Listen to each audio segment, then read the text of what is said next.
जय हिंद। आज की इस वीडियो पर बात करेंगे धान की उन्नत सफल वैज्ञानिक खेती की A to Z संपूर्ण जानकारी। इस वीडियो पर हम जानेंगे बासमती धान की उन्नत किस्में, साथ ही हाइब्रिड धान की कौन सी बढ़िया वैरायटी हैं, धान की नर्सरी किस प्रकार तैयार करना चाहिए, प्रति एकड़ सीड्स की कितनी रिक्वायरमेंट पड़ने वाली है, साथ ही अनुकूल समय, उपयुक्त टेम्परेचर, जलवायु, भूमि, खेत की तैयारी किस प्रकार करना है, बुआई के समय कौन कौन सी खाद देनी है, शीत ब्लाइट, VLB, ब्लास्ट की रोकथाम हम कैसे कर सकते हैं, साथ ही BPH, green leaf hopper, stem borer का प्रबंध हम कैसे कर सकते हैं। इसके साथ ही ट्रांसप्लांट हमको किस प्रकार करना चाहिए, कितनी दूरी पर करना चाहिए, कितना उत्पादन होता है, कितनी लागत लगती है, कितना मुनाफा हम निकाल सकते हैं, बाजार भाव और साथ ही खरपतवार की रोकथाम किस प्रकार कर सकते हैं। अधिक से अधिक फुटाव, अधिक से अधिक टेलरिंग की संख्या आए तो कौन सी खाद देनी चाहिए और धान की फसल पर वो संपूर्ण जानकारी A to Z जो आने वाली छोटी से लेकर छोटी और बड़ी से लेकर बड़ी जो समस्याएं आती हैं उन सभी का निवारण इस वीडियो के माध्यम से मिलने वाला है। आप देख रहे हैं भारतीय कृषि network advance agriculture YouTube channel. मैं हूं आपका होस्ट एंड दोस्त शिव कुमार। चलिए भाई शुरू करते हैं। सबसे पहले बात करते हैं अनुकूल समय। धान की खेती करने के लिए खरीफ सीजन पर जून और जुलाई जो मंथ है काफ़ी परफेक्ट माना जाता है।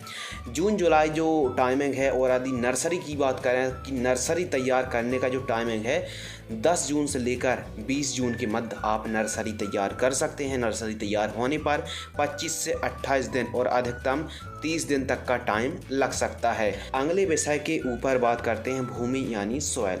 तो धान की खेती करने के लिए जो उपयुक्त सॉइल है, भूमि है, काली मिट्टी, काली दोमट, भारी एवं मध्यम दोनों प्रकार की सॉइल पर आप साथ ही जल भराव वाले खेतों पर बढ़िया फसल बनती है। मृदा की pH वैल्यू 5.5 से लेकर 7.5 तक होनी चाहिए।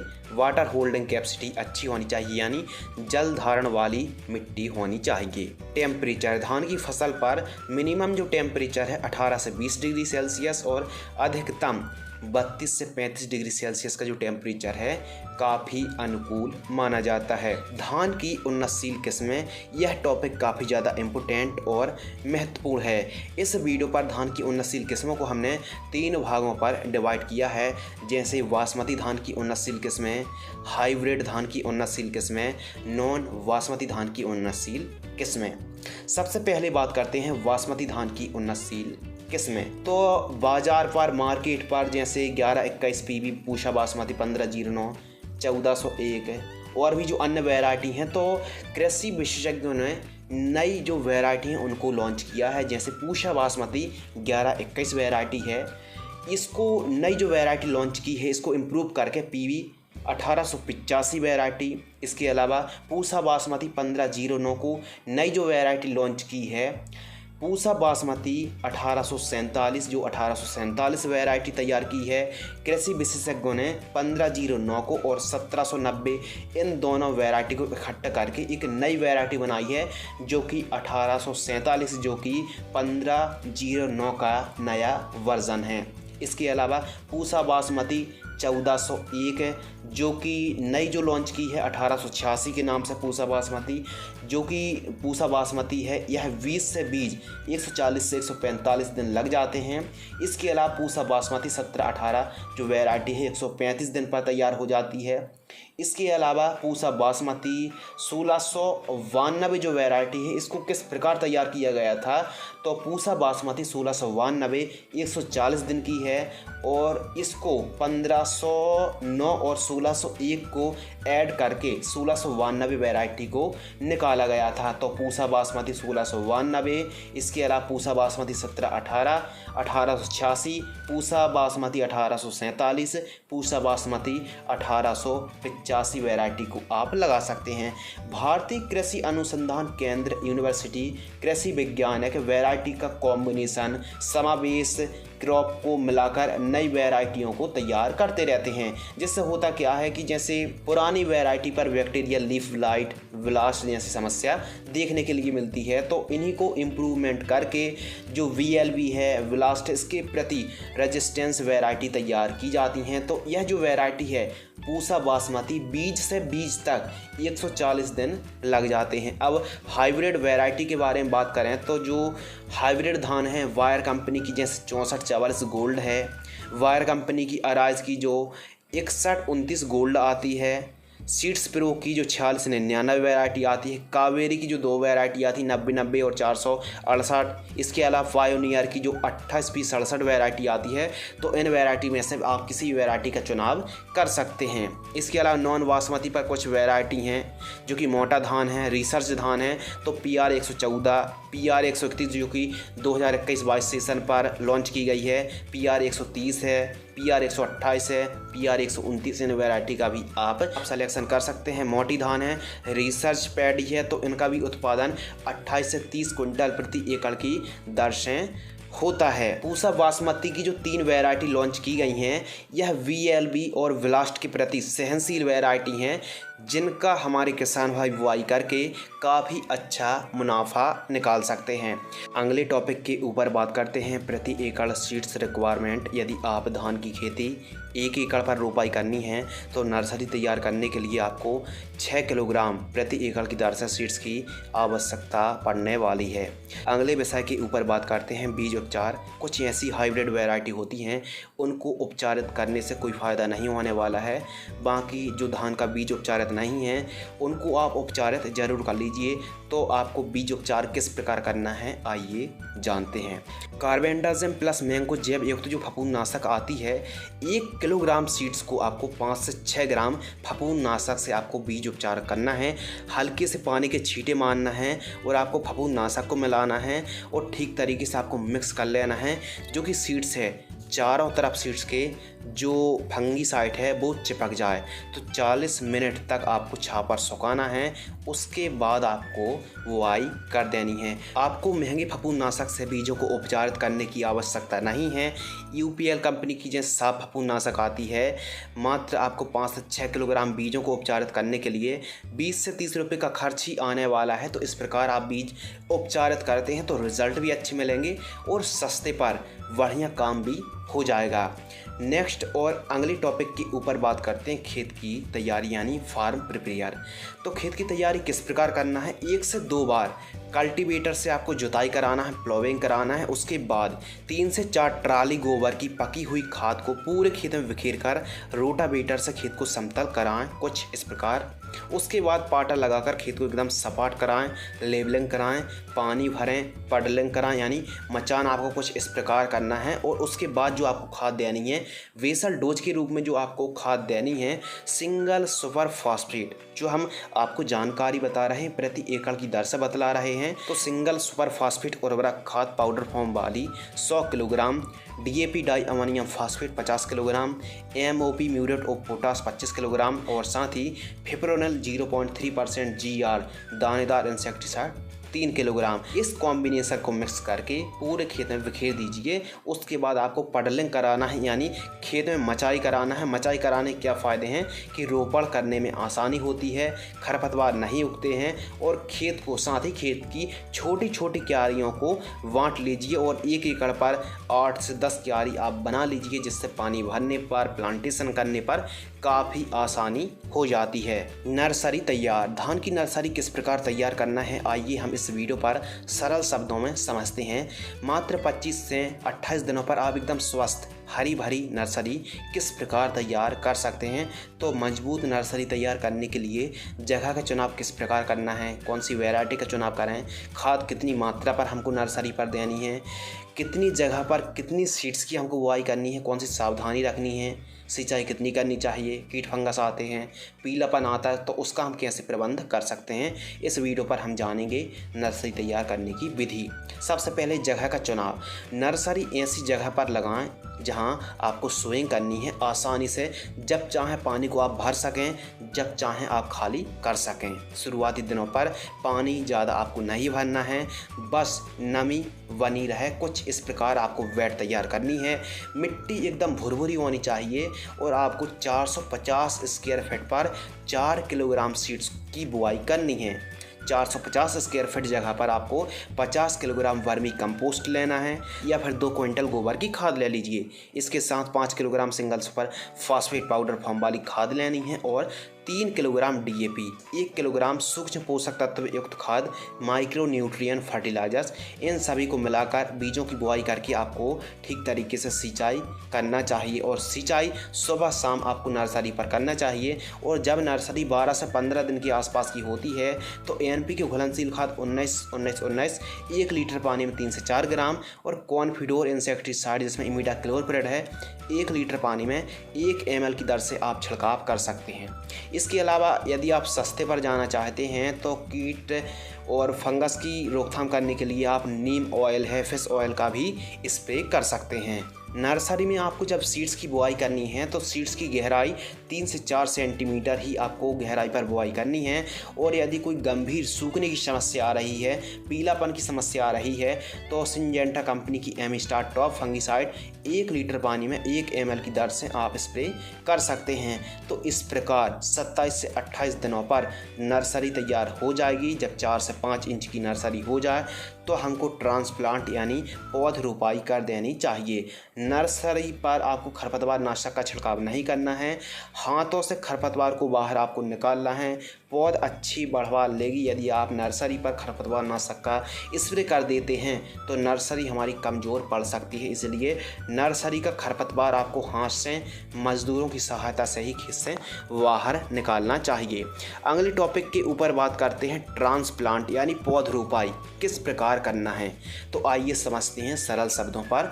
तो नर्सरी हमको एक एक पौधे की पौध रोपाई करनी है। यदि पौधे कमज़ोर हैं तो आप 2-2 पौधे को भी लगा सकते हैं। डिस्टेंस कितना रखना है? प्लांट डिस्टेंस तो पौधे से पौधे की दूरी 15 से 18 सेंटीमीटर रख सकते हैं। और यदि आप बासमती धान की खेती कर रहे हैं तो पौधे से पौधे की दूरी 20 सेंटीमीटर आप रख सकते हैं। लाइन से लाइन की दूरी 20 सेंटीमीटर आप रख सकते हैं। और गहराई की बात करें तो 4 सेंटीमीटर गहराई डेप्थ पर आपको रोपाई करनी चाहिए। गहराई 4 सेंटीमीटर आप रख सकते हैं। पौधा सीधा हो और साथ में खरपतवार ना हो एवं पौधे की जड़ें मजबूत हों, पौधे उखाड़ते समय टूटे ना, और साथ ही पौधे की हाइट बहुत ज़्यादा भी नहीं होनी चाहिए। समय से हमको बुआई करनी है। पौध रोपाई करते समय 5 से 6 इंच खेत में पानी भरकर आप पौध रोपाई कर सकते हैं। अगले टॉपिक के ऊपर बात करते हैं जो कि काफ़ी ज़्यादा इम्पोर्टेंट, महत्वपूर्ण और अनिवार्य भी है, वीड कंट्रोल यानी खरपतवार की रोकथाम। तो पोस्ट इमरजेंट हार्बिसाइड यानी जब हमारी धान की फसल पौध रोपाई से 25 से 30 दिन के आसपास की होती है तो थोड़ा सा पानी आपको कम कर लेना है। यानी बहुत ज़्यादा पानी नहीं भरा होना चाहिए, कम कर लीजिए। और धान की फसल पर जैसे खरपतवार आता है, जैसे सकड़ी पत्ती के खरपतवार हैं, मोथा घास है और जंगली चौलाई है, चिन्यारी है, मकड़ा घास है, दूब घास है, छोटी दूधी है, बड़ी दूधी है, हजार दाना है, सामा जिसे समाई के नाम से भी जानते हैं। तो सभी प्रकार के खरपतवार को कंट्रोल करने के लिए कोई एक दवाई का स्प्रे करेंगे तो रिजल्ट नहीं मिलेंगे। मोथा हो चाहे सांबा हो, तो इन सभी की रोकथाम और वीड को कंट्रोल करने के लिए हम आपको एक कॉम्बिनेशन बताएंगे जो कि काफ़ी ज़्यादा अच्छा है और धान की फसल पर कारगर भी है। तो धान की फसल ट्रांसप्लांट से 25 से 30 दिन के आसपास की होती है तो खेत से पहले पानी को आपको बाहर करना है। 200 लीटर पानी में आप बिस्पायरिवेक्स सोडियम 10% जो कि SC फॉर्म में आता है आपको 100 ml लेना है, जैसे नॉमिनी गोल्ड भी आती PI की। और एक डिब्बी लेनी है क्लोविन की, एक डिब्बी जिसमें मेट सल्फ्यूरिन मिथाइल 10% और क्लोरम्यूरान इथाइल 10% जो कि WP फॉर्म में आती है 8 ग्राम लेना है। और इसके साथ फेनॉक्स प्रोप P इथाइल 9.3%, EC जो हार्बिसाइड आती है जैसे बिप्स पर आती है 50 ml। इन तीनों को मिक्स करके 200 लीटर पानी में 25 से 30 दिन के आसपास की क्रॉप होती है तो आप स्प्रे कर सकते हैं। यदि खरपतवार उग रहे हैं, खरपतवार आपके खेत पर दिख रहे हैं तो ही खरपतवार नाशक का आपको स्प्रे करना चाहिए। यदि हल्के फुल्के खरपतवार हैं तो कोई आवश्यकता नहीं है। खरपतवार नाशक स्प्रे करने से हमारी फसल पर झटका भी आता है और उपज भी कम हो जाती है। तो जहाँ तक पॉसिबल हो तो खेत में खरपतवार नाशक का छिड़काव नहीं करना चाहिए। अगले विषय के ऊपर बात करते हैं स्प्रे शेड्यूल। तो स्प्रे स्प्रे शेड्यूल पर सबसे पहले जानते हैं कि हमारी धान की फसल पर कौन कौन से कीट, कौन कौन सी बीमारी, कौन कौन से डिजीज़ आते हैं। आइए समझते हैं। धान की फसल पर पत्ता लपेट आता है, BPH आता है यानी ब्राउन प्लांट हॉपर आता है, ग्रीन लीफ हॉपर आता है, स्टेम बोरर आती है यानी तना छेदक, और साथ ही कुछ बग आते हैं गंदी बग जैसे। और ये फंगस पर सबसे खतरनाक जो समस्या है जैसे ब्लास्ट है, VLB है यानी बैक्टीरियल लीफ ब्लाइट है, सीड ब्लाइट है, लीफ स्पॉट की समस्या भी देखने के लिए मिलती है, और साथ ही रस्ट की समस्या भी देखने के लिए मिलती है। तो इसके लिए हम आपको स्प्रे का कॉम्बिनेशन बताने वाले हैं। स्प्रे शेड्यूल धान की फसल पर फर्स्ट स्प्रे, तो धान की फसल पौध रोपाई से 40 से 60 दिन के आसपास की होती है। तो वायर कंपनी की नेटवो 120 ग्राम लेना है, कार्टाफ हाइड्रोक्लोराइड SP 300 ग्राम लेना है, और PI की जो ओसिन आती है यानी डिनोट फ्यूरॉन 20% SG 100 ग्राम लेना है। इन तीनों को मिक्स करना है 200 लीटर पानी में घोल करके, स्टिकर मिला करके आपको छिड़काव कर देना है प्रति एकड़ की दर से। सेकंड स्प्रे, तो सेकंड स्प्रे जब धान की फसल रोपाई से 65 से 85 दिन के आसपास की होती है, तो BASF कंपनी की एडेक्सार 300 ml, वाइफेंथ्रीन 10% EC 250 ml, streptocycline sulphate 12 ग्राम 200 लीटर पानी में घोल करके आपको छिड़काव कर देने हैं प्रति एकड़ की दर से। धान की फसल पर यदि कोई बीमारी डिजीज नहीं है, जैसे सीड ब्लाइट नहीं है, BLB नहीं है, ब्लास्ट नहीं है, तो 2 स्प्रे करने की आवश्यकता नहीं है। केवल आप एक छिड़काव कर सकते हैं नेटिवो कार्टाफ हाइड्रोक्लोराइड और डिनोट फ्यूरॉन का स्प्रे आप ले सकते हैं। और यदि बीमारी ज़्यादा है तभी आपको 2 स्प्रे करना है, नहीं तो ज़्यादा स्प्रे करने से कोई भी हमको फ़ायदा नहीं होने वाला है। आवश्यकता अनुसार ही हमको दवाइयों का स्प्रे करना चाहिए। अगले टॉपिक के ऊपर बात करते हैं फर्टिगेशन शेड्यूल यानी खाद का शेड्यूल। तो हम जो जानकारी आपको बता रहे हैं, चाहे बासमती धान हो, हाइब्रिड धान हो, मोटी धान हो, तो सभी धानों के लिए यह जानकारी एकदम सूटेबल है। तो जो खाद का शेड्यूल बता रहे हैं, थोड़ा सा जल्दी आपको खाद देनी होगी, क्योंकि 50-55 दिनों के बाद आपको यूरिया प्रयोग नहीं करनी चाहिए। इससे बढ़वार होगी, बीमारी आएगी, रोग आएंगे और कोई फ़ायदा नहीं होगा। तो थोड़ा सा खाद जल्दी देने पड़ेंगे। 3 कॉम्बिनेशन हम देने वाले हैं। धान की फसल पर फर्स्ट खाद, धान की फसल रोपाई से 8 से 15 दिन के आसपास की होती है, तो यूरिया 35 किलोग्राम, सागरिका दानेदार seaweed extract 8 kilogram, micro nutrient सूक्ष्म पोषक तत्व युक्त खाद 5 किलोग्राम। इन तीनों को मिक्स करके प्रति एकड़ की दर से आप जड़ों के पास दे सकते हैं। इसके अलावा सेकंड खाद, धान की फसल पौध रोपाई से 20 से 30 दिन के आसपास की होती है, तो 45 kilogram urea, 5 kilogram zinc sulphate को, इन दोनों को मिक्स करके प्रति एकड़ की दर से आप दे सकते हैं।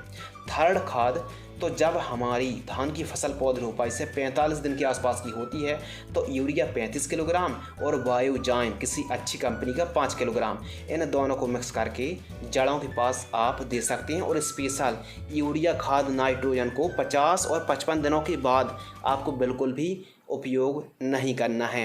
अगले टॉपिक के ऊपर बात करते हैं उत्पादन। तो उत्पादन कितना होता है? हाइब्रिड धान का उत्पादन 22 से लेकर 35 क्विंटल प्रति एकड़ की दर से तक उत्पादन होता है, एवं बासमती धान का उत्पादन थोड़ा सा कम देखने के लिए मिलता है।